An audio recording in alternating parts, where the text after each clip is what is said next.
Hello, everybody, and welcome to the Jewish Community Foundation of Los Angeles's webinar, Giving to Israel, What's Next?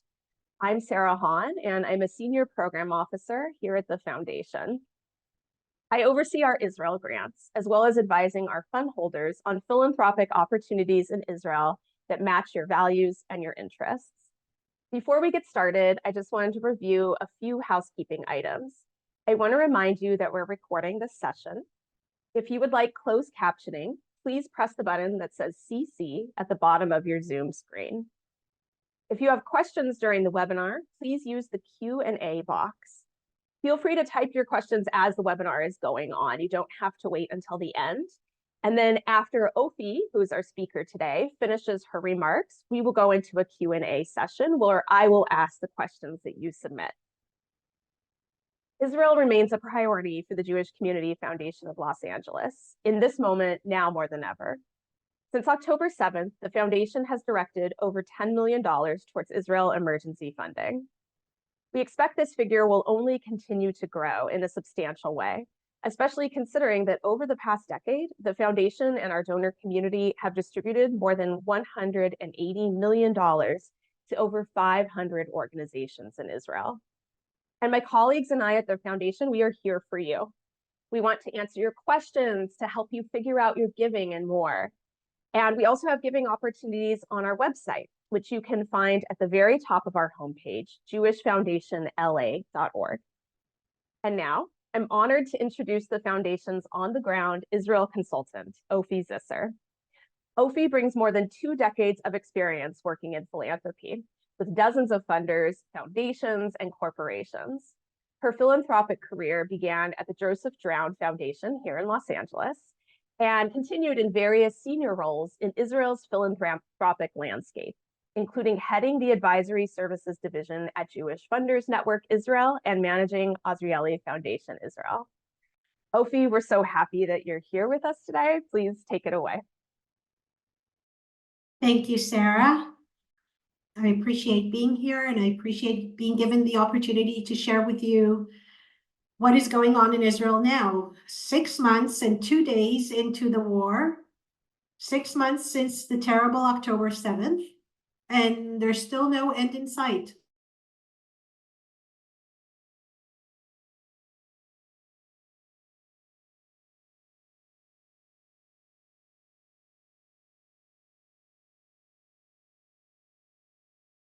Rages on. We live in a state of continued uncertainty and fast evolving reality. The government response, unfortunately, continues to be slow and inadequate. Of the 250,000 people who were evacuated, either by law or by choice, 60,000 from the people of the North still have not returned to their homes, and 30,000 people from the South have not returned to their homes if they have a home. And I don't need to tell you what happened to the support and empathy we received from the world. The hostility is already felt on so many levels. Academic collaborations are being halted. Foreign investments in high tech are sharply reduced. Tourism, which is a major source of income for Israel, is almost non-existent. Every day it's something new. Today it was the country of Turkey, which announced it will not export cement and other building materials to Israel's construction industry. And internally, there are many problems, many of which are being compounded. Thousands of evacuated children are not attending their temporary schools. These are normative children that have become at-risk children and youth. So many of those children are not taking their bagrut, are not taking their matriculation, and who knows what is going to be with them. The living conditions in evacuee hotels is becoming dangerous as tensions rise. There have been several accounts of sexual abuse of children in the elevators and in the hallways. There are family disputes. There's rising domestic violence. There are financial hardships of evacuees who have not been able to resume their jobs or restart their businesses. The government has announced cutbacks across the board to account for the rising costs of the war. As of mid-March, the costs of the war were estimated at 217 billion shekels. That's for military costs, healthcare costs, and the cost of keeping evacuees away from their homes. What do these cutbacks mean to us as part of civil society and part of the philanthropic community? Because nonprofit organizations in Israel receive a lot of their fundings from government, often 50 to 80% of funding for nonprofit organizations in Israel are received from government. So cutbacks on this funding is detrimental to these organizations. Welfare and educational programs are being canceled. And of course, much of the major cutbacks that we're seeing are also politically driven. I'll give you one example just from a couple of weeks ago. The Ministry for Social Equality reduced their funding of LGBTQ organizations by 40% to reflect the conservative standpoints of the new minister of the Ministry of Social Equality. Cutbacks to Arab society are 15% higher than the general 5% cutbacks, again, reflecting the politics of the ruling parties. There are also planned tax increases, which will further decrease the quality of living, primarily hurting the weaker populations, as always. And with all the attention to the South, which experienced horrible atrocities, what will be of the people of the North? Will a full-fledged war start? When will they be able to return to their homes? Who will help repair their homes? There are places like Metula and Kibbutz Manara up in the north, in which a large share of the homes were destroyed by Hezbollah rockets. There's very little attention to this front. And finally, there's a real chance that many of the people of the North and the South, especially the stronger populations that can relocate more easily, will not go back to the North and the South, to the frontiers of Israel. And who will be left behind? The weaker populations in an already disadvantaged area. This is just a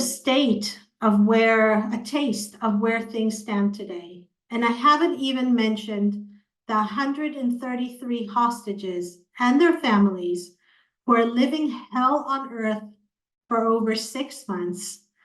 As of now, it's 185 days, 12 hours, and counting, and there's no end in sight. But I'd like to reflect back on these past 6 months and how it was civil society that stepped in with support of philanthropy to provide first response in these months.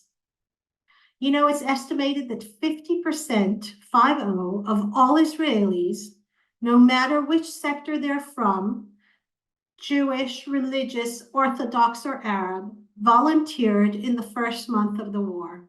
That's an amazing percentage of a community that rises to the occasion. And it was the philanthropic community, all of you, that applied the lessons from post-COVID to how to give in crisis. You responded quickly. You trusted the organizations on the ground with general support grants, and you said, go do what you need to do. The reporting will wait. That was amazing.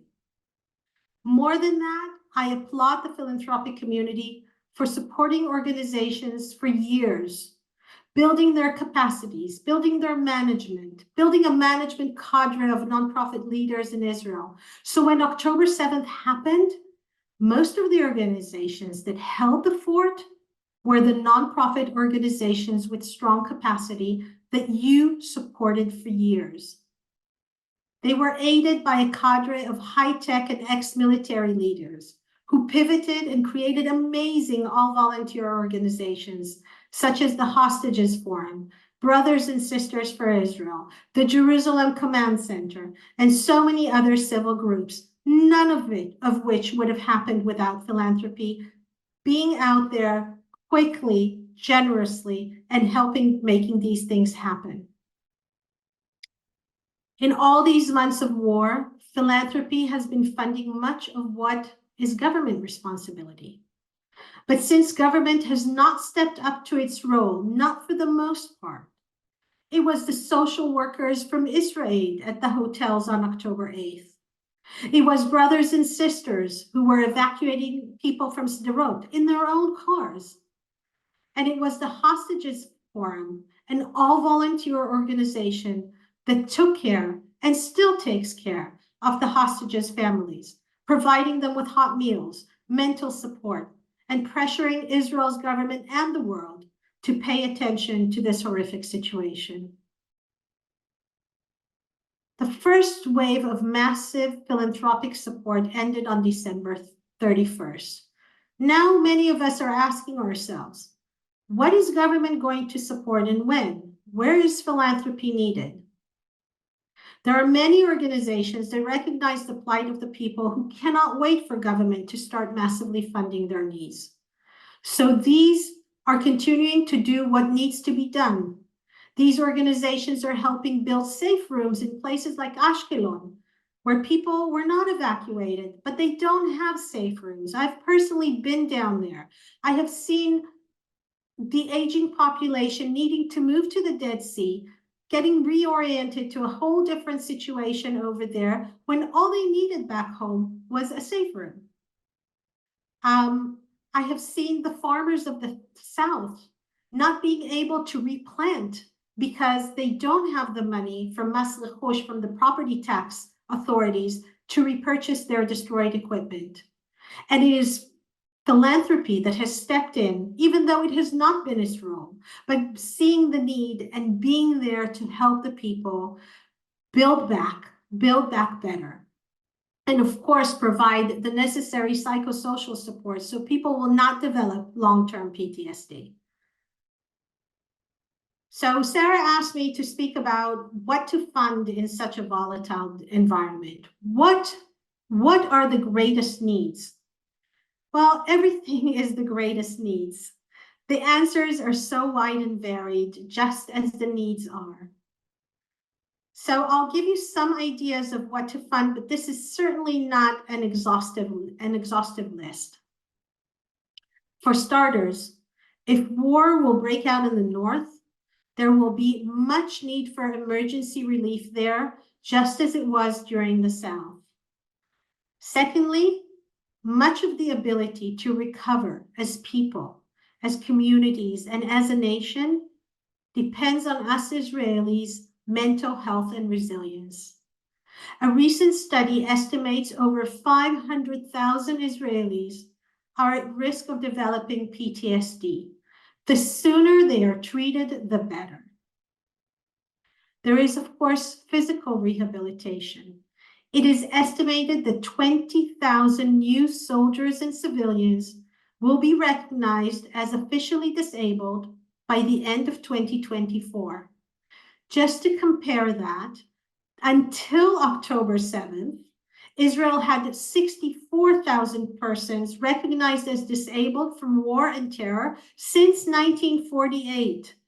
So in these 6 months, we have added an additional 20,000 disabled people to the 64,000 people that have been disabled in the 76 years of the country. That's really unbelievable.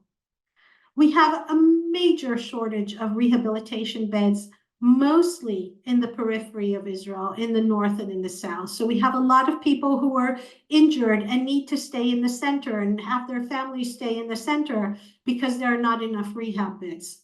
We have an acute shortage of therapists, psychiatrists, and social workers.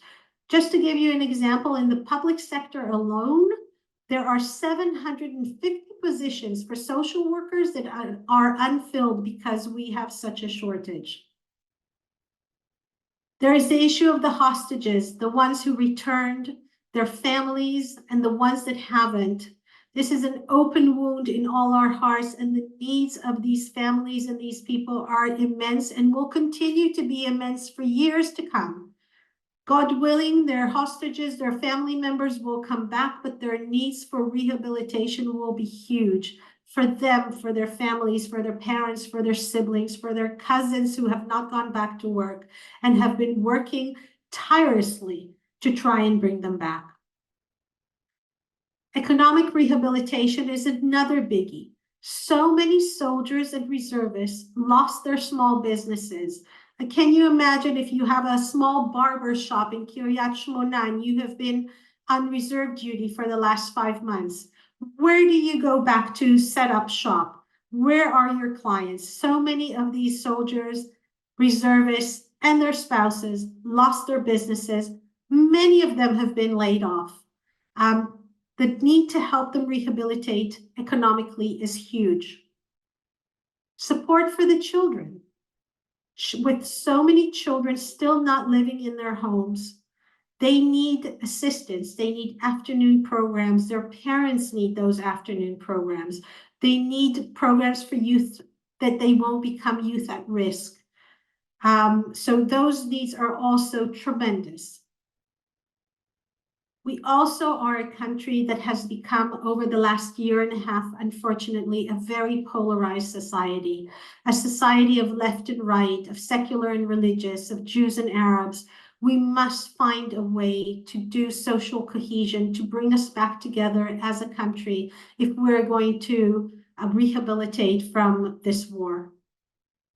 And lastly, there's a crisis in leadership in Israel. We need more good, honest, well-intentioned leaders in every sector, in every aspect of our lives. Philanthropy can help that as well. Lastly, I want to talk about what to fund. There is funding of war-related efforts, and there are organizations that support pre-war problems. Those problems have not gone away.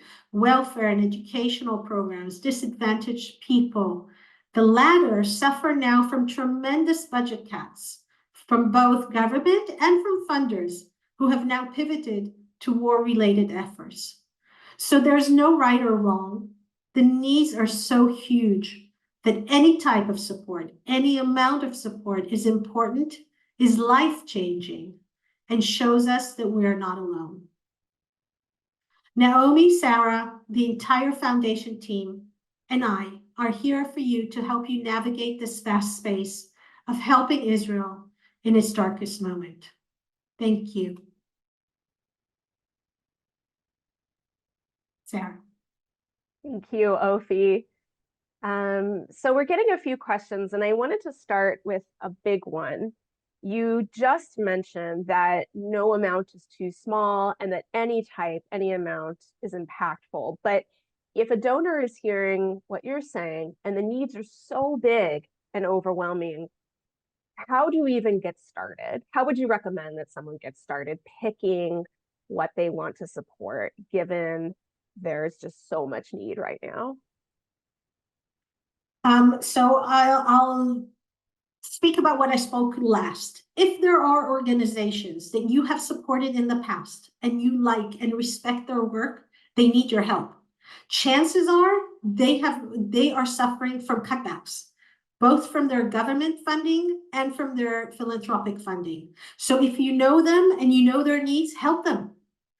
That is first. Secondly, funding is always a collection of many donations. Crowdfunding is a classic example of how 1 + 1 makes an enormous difference. So any amount of donation helps. You will feel it more when you give to the smaller organizations. We have been very fortunate to have the federations and JFNA make very large donations to the large organizations, but there are a lot of small organizations for which smaller donations are very important. We have some of them listed in our website, and you can go and look at these organizations. They span various needs. So you can start there, and of course, approach us if you have any questions. So just a reminder for everybody, if you'd like to ask a question, there's a Q&A button. So at the bottom of your screen, you can press that and it will send us your questions. Offi, my next question is about general operating support. So after October 7th, and even before that, during COVID, I think that a lot of funders learned an important lesson, which was that supporting one specific program or supporting, say, a good or a service like food, but not necessarily overhead or staff, wasn't always the best practice. And I know that there's been a major shift in the field more broadly to providing general operating support and trusting an organization to do what they need to do to accomplish their goals. However, it's 6 months later. Do you think that programmatic support, do you think that it's best to move away from general operating now and go back to programmatic support, or is general operating still the way to go when it comes to supporting Israeli organizations? I think that now more than ever, it's important to give general support. Firstly, why now more than ever? Because the organizations are living in a very volatile environment. We really don't know which programs are needed when. And if you end up giving support for a particular program that then gets canceled, then there's all this back and forth. I will give you an example. I was talking about the LGBTQ organizations. They do a lot of programs in the schools about sexual identity and accepting the others, etc. Now their budgets have been cut back to such a level that they might need to cancel those programs altogether. If you are a funder that gave to the workshops in the schools and now the programs are being completely cut back, now what? But the organizations have pivoted to other needs because they're not giving access to the schools because of the political environment. They might actually have more access to do things in the informal education or in the public sphere. If you gave a very specific donation, now it becomes a real problem. Now they need to start this back and forth. So my opinion is, if you trust an organization, you know it is doing good work, trust them to do the best in this very fast changing environment. And yes, they need overhead. They need to have a CEO. They need to have the management infrastructure to make those decisions, to manage this fast changing world. So that's my opinion. We've discussed this in the past. It's called trust-based philanthropy. You have to trust the organizations that you are funding and trust them to do what they think is best. Hey, we received a question. There's been a lot of focus on the tremendous philanthropic support from outside of Israel that was pouring into the country due to the crisis. How have local Israeli philanthropists and foundations responded? And are they maxed out at this point, or are they able to continue to step up and continue to give? I think that in the last year and a half, I've been working in the Israeli philanthropic space for the last 20 some odd years. In the last year and a half, it's been the first time that we have seen massive amounts of Israelis rising up with sizable donations. It started in the past year with all of the issues that we had in Israel regarding the government, the reform, etc. And all these people pivoted on October 7th to help in the war efforts, in the civil efforts. Much of the funding has come from Israelis in millions and millions of dollars, and of course, them also lending their expertise and their time.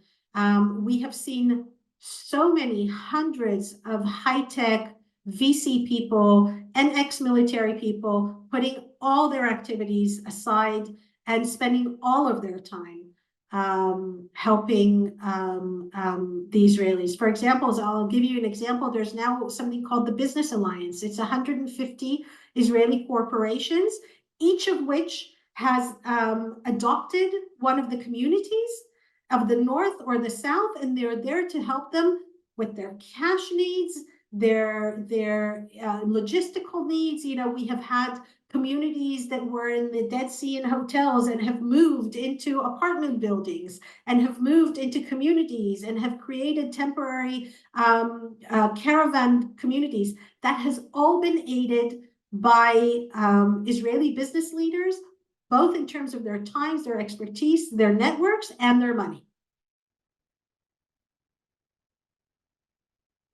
I wanted to ask you about the hostages. I was recently working with a very thoughtful donor thinking about where to give next in Israel, who said, should I still be giving to, for example, the Hostages and Families Forum or other organizations that are supporting the hostage families or doing advocacy on behalf of hostages? And they asked this question because I think they were under the impression that a lot of money has gone into this sector. And they wanted to know, is a lot of funding still needed for the families of hostages? What do you think about that? I have been in touch with the Hostages Forum. They were receiving a lot of donations, but their expenses are also huge. These hostage families have been traveling the world to keep the plight of their families present.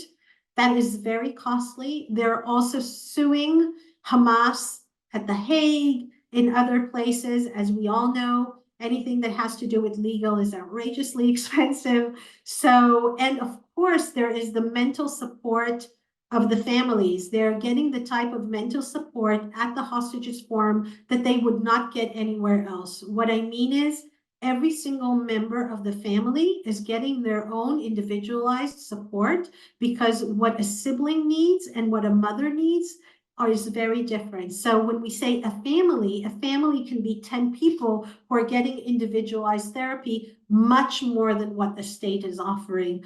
And they have committed, not only the forum, but also the therapists who work with the families and the hostages themselves have committed to be with them for years. They're not going to leave them. Anybody who's been in any kind of crisis and have sought help, know how important it is to have the same therapist with you for the long run. This is something that the Hostages Forum has committed to, and their therapists. So this is a long-term commitment and a long-term expense.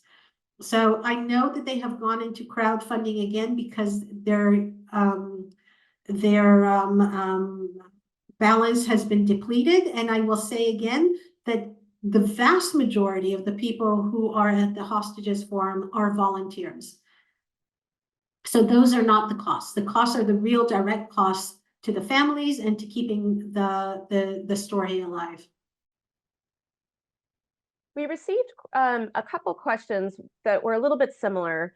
One was about the field of mental health and supporting social workers and therapists and the gaps there right now, and also the burnout in that field. And another one was about local businesses rebuilding, providing economic support. And both questions were asking sort of, are there umbrella organizations that you can donate to support these causes, or is it better to find like an individual Amutah nonprofit to support if you're concerned about one of these areas? There are a number of organizations to support. I don't know of an umbrella organization that supports in the mental health space. There is an organization called the Israel Trauma Coalition, but it's less of a coalition and more of the mental and resilience of the South. There are a number of wonderful organizations that are doing work in this field, from individual therapy to training the trainers. One of the things that we realize that we must do when the needs are so huge, that the needs are so huge, not only for the people who were directly impacted, which are the evacuees and the soldiers and the hostages, but all of Israel. We're all impacted. We're all in this extended trauma for 6 months. We all know of people who've died. We all have boys in the army and girls. It's a nationwide issue, and we don't have enough therapists. So training people even if it's in first aid trauma response. And when I say training, you can train the social workers, you can train the educators, the teachers, the community organizers. All of that is something that is being done by numerous organizations and being done very well. but we need to support all of them because the needs are so huge. If you want me to mention names, it's Sheba Hospital that is doing training at a simulation center. It's Natal, which is doing immense work in training people and offering assistance to people individually, as groups, as communities. In the north, there's an organization called Mashabim, the Community Resilience Center, that is doing community resilience for the communities in the north that need it so much, because you need to understand, Kiryat Shmona, a city, is now divided into 200 different hotels. How do you provide community resilience? How do you keep the community together unless you are there at the 200 hotels and doing some kind of community cohesion? So there are many that are doing that. And of course, the Israel Trauma Coalition in the South, all of them are worthy of support. And I'm sorry, you asked about economic assistance. There are a number of organizations helping the small businesses. Ogen is a big one. Ogen is an organization that gives loans to small businesses. So is the Jewish agencies Spark IL. So there are a number of organizations that are giving either grants or small loans to the small businesses. And I'm going to put in the chat right now our Israel Emergency Relief Efforts page. And everyone should feel free to peruse that, because there's some really wonderful opportunities listed there in some of the fields we're discussing. And just another plug that we are here for individual philanthropic advising should you have any specific questions about any specific fields that interest you. We had an interesting question about travel to Israel right now. There's a few questions. How worthwhile is it to visit? Is it safe to visit? And would you recommend trying to come to help out and going on a mission? I've heard a few different opinions about travel to Israel. Is it disaster tourism, or is it solidarity? What do Israelis think about it? And are we hopeful if we come? I know you're just one Israeli, but I would love to hear what your thoughts on that. You know, as someone who has done disaster tourism now for the last few months, it's devastating. It's intrusive in a way on people. You know, a lot of them have said that they feel like their house has become a safari and people are watching them. But I also think that the firsthand experience of seeing what happened here, and also seeing the optimism and the resilience, and hearing firsthand from the people who have experienced terrible tragedy and are still optimistic and still Zionist and still want to go back to their homes, is actually very uplifting. And I think that once you see it, you really understand where your philanthropic dollars are going and what they're doing. Israel is a less happy place than it was 6 months ago. I'm assuming you've all been here. You all know the vibrancy of this place, the jubilation of this place. We are less joyous than we were. And yet, when you walk the streets of Tel Aviv, you would think that it's the same Tel Aviv that you know. I will share with you that when my son used to come back from his army duty in Gaza, and he lives right off Dizengoff Center, and I said to him, how does it feel to you to come back from where you were at? You came back for 48 hours and you need to go right back. And you see everybody, the restaurants are full and people are drinking wine and laughing. And what does it make you feel? And he said, this is what I'm fighting for. I'm fighting for Israel to continue to live. This is what I'm doing, and it makes me happy to see that this is what's happening while we're fighting and defending our country. So it's a mix of experiences. I urge you to come. We've had thousands and thousands of visitors. Obviously, you know, less the normal tourism and more of the Jewish community that cares. Is it safe? It's where we live. There are a lot less rocket fires now, certainly on the center of Israel and stuff like that, but this is our reality. Somebody asked specifically for you, Offi, if you were to direct your philanthropic dollars to something, what would it be? I would certainly do it on mental health now. It's not an answer I would have given, you know, 6 months ago. It's urgent. People who receive early therapy and early interventions, the likelihood of them developing PTSD is reduced tremendously. And PTSD, once you're there, it's years and years of heartache and pain for you and the family. So if we can do an early intervention and help anyone deal with their pain, with their experience, and help them become more resilient, I think that's the most urgent thing right now. I also wonder if you could tell us a little bit more about some of the rehabilitation and mental health treatments that we might not be as familiar with about in the US. So one example is that before I started working with Offi, I was not aware of the really substantial role that animal therapy plays in Israel. It is not as widespread or as common here in the US, but my understanding, Offi, is that it's a very common and well-regarded practice in Israel. And I wonder if maybe as donors in the US, we are missing some opportunities because they're just not as familiar to us in the US. So maybe you could talk a little bit more about animal therapy or any other rehabilitation and support programs that might be less familiar to an American audience.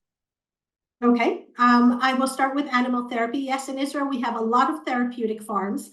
They are recognized as a good alternative therapy for people. It is partially funded by the health funds and or by the Ministry of Defense. The foundation has been supporting an organization called the Therapeutic Riding Centers in Talmud. I was actually in touch with them last week, so it's funny that you're asking that. They have extremely expanded their puppies therapy, recognizing that if they bring in puppies and bring in people who have experienced acute trauma, going in there, raising these puppies, and then taking them home is, even if they're in temporary homes, is proving to be very effective. So for example, the reason they were in touch is because they need to expand their kennel so they can bring in hundreds more puppies to treat the people who are being treated. They have been treating people with brain injuries, soldiers, PTSD patients for years. They are very experienced doing that. And so are many other therapeutic farms like that. I'll give you another example of an Israeli type treatment that is very prevalent now and also requires philanthropic support. Is one of the things that we have realized from previous wars, and unfortunately we're leaders in trauma, so we have a lot of experience in this field. One of the things that we realized is that a lot of PTSD patients have been carrying a story that may not even be true, but that has been they've been carrying a lot of guilt feelings from their experience in the 1973 war or in the 1982 war, the Lebanon war, etc.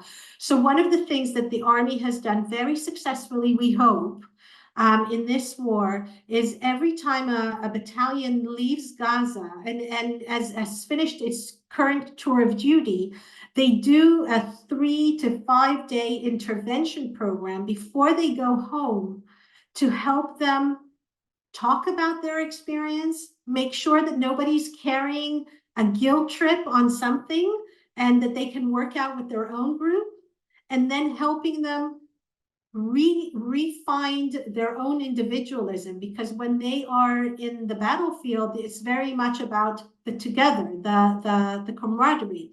And so they need to help them move back into their individual place and bring them back to their families. And there are organizations that come in and help do that. Some of it, most of it is funded by the Ministry of Defense, but some of it is funded by philanthropy. Someone asked about shared society, which you mentioned earlier. And if someone is interested in donating to an effort that will lessen social polarization in Israeli society, are there any organizations that you specifically recommend, or just more broadly, anything that you recommend that people learn more about if they're thinking about this topic? Sure. One of the things that we should be happy about is that we haven't seen incitement from Israeli Arabs during this war. One of our biggest fears was that there will be a lot of violence, especially in mixed cities, like we had in May 2021, and that we will have another front to deal with, not only Gaza in the north, but also internally in Israel. That has not happened. It has not even happened now. God willing, it will not happen. We're towards the end of Ramadan, but it has not happened. I think that one of the reasons this has not happened is because there were a lot of organizations intervening to prevent incitement. There have been media campaigns talking about the shared destiny, that we are partners in fate, and that we all care about, because the Arabs in Israel are also dealing with rocket fire. They're also dealing with kids who are, wetting their beds again because they're so frightened. It's not something that is reserved for the Jewish children. It is also something of the Arab children. And this shared destiny is very important. There are a number of organizations that are doing fantastic work in this field. One of them is an organization called ACORD, which is all about social psychology and explaining to the universities, the businesses, the schools about how to talk about it. Because not talking about it, we have a lot of shared workspaces. And in the universities, we have, 20 to 30% of the students in Israel are Arab. You can't ignore it. You need to talk about it. ACORD is there to explain to these institutions and these workplaces and schools how to talk about it. There is an organization called Ajik in the South, which does amazing work in Jewish-Arab relationships. There is Givat Chaviva that I'm sure a lot of you know. There's ACAD in the North, in Akko. There are a number of organizations that have done tremendous work, which I think brought us to this day, that things have been quiet in this front. True indeed. Do you recommend focusing philanthropic dollars on one or two organizations at a larger level, or spreading out dollars among many different needs? That's always a good question. All of the above is correct. I wouldn't recommend making very small donations to a lot of organizations, because there are administrative costs associated with making these small donations, and you need to think about how much is netted to the organization after all of the admin. So I wouldn't do the spraying to too many organizations of too small donations. But I certainly, it's also about the philanthropic experience and the philanthropic learning. So I think it's important to be giving to more than one organizations and to get to know them, and also be able to compare what they're doing and what they're saying. So I would say a few larger size donations. And we've touched on this a little bit, but someone had a question about Israeli amutot, nonprofit, that are not directly connected to what's happening right now. So, for example, everyone is connected, but for example, an arts and culture organization, or maybe an organization working with the elderly, and how they are faring right now in terms of fundraising and changes in donor support, and so how they're doing and how they might be adapting? So as I had mentioned, all organizations in Israel are experiencing government cutbacks. So since most organizations are receiving some type of government support, if you are an arts and culture organization, chances are you're receiving support from the Ministry of Culture. So that has been cut across the board. Every government ministry is supposed to cut 5% of its budget across the board.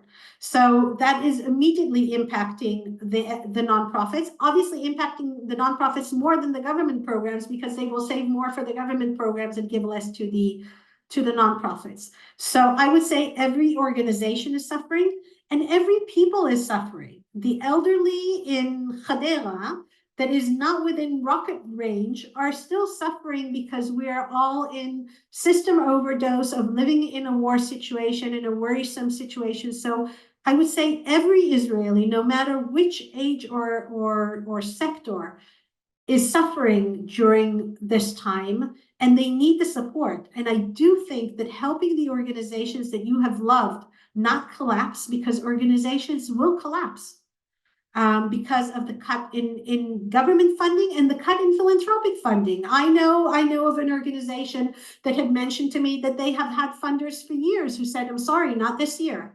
This year I'm helping something else. So if you care about those organizations and you care about those populations, then absolutely support them, even if it's not directly war related. Absolutely. So we're coming up sort of towards the end of our questions. If anyone has any additional questions, please feel free to put them in the Q&A box. Offi, I'm wondering if you can talk about Passover's coming up. Are there any special needs in the country right now that donors might consider supporting in the midst of this crisis? I think it's much the same. We are having families who are not living in their own homes, wanting to do Passover. So we have the organizations that we've always known and loved, like Leket and Latet, and those organizations helping those families. I don't think the needs are any different from everyday needs right now, just the same and more, I would say.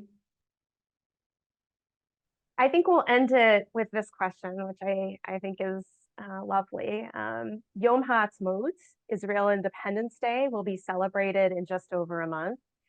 What is your hope for the country on that special day in Israel's history in light of everything that's happening? I'm hoping that this war will be over. I'm hoping that all hostages will come back. I'm hoping that we will find our way to build our country better and stronger and more united, that we will have learned the lesson from the year that preceded the war and the war itself. I think there are many good things that happened in this time. One of which is the solidarity that we've had with the Jewish community of the diaspora. May we find a way to remember how this relationship is so important to all of us, of Jewish peoplehood, of arvut hadadit, of caring for each other, of kol Israel arivim ze laze, and that we will build ourselves better, more optimistic, in a better Middle East that will be more peaceful for everyone, for all the people of the Middle East. Well, on that note, we're going to be concluding our webinar. So I want to thank you so much, Offi, and also for everyone who joined us today. As a reminder, we at the Foundation are here for you. We are here to answer your questions, help you figure out your giving, identify board service opportunities, make introductions, and a lot more. I am putting my email into the chat. Please feel free to touch base with me if you would like to continue the conversation. Thank you, everyone, for attending today. Stay safe and be well.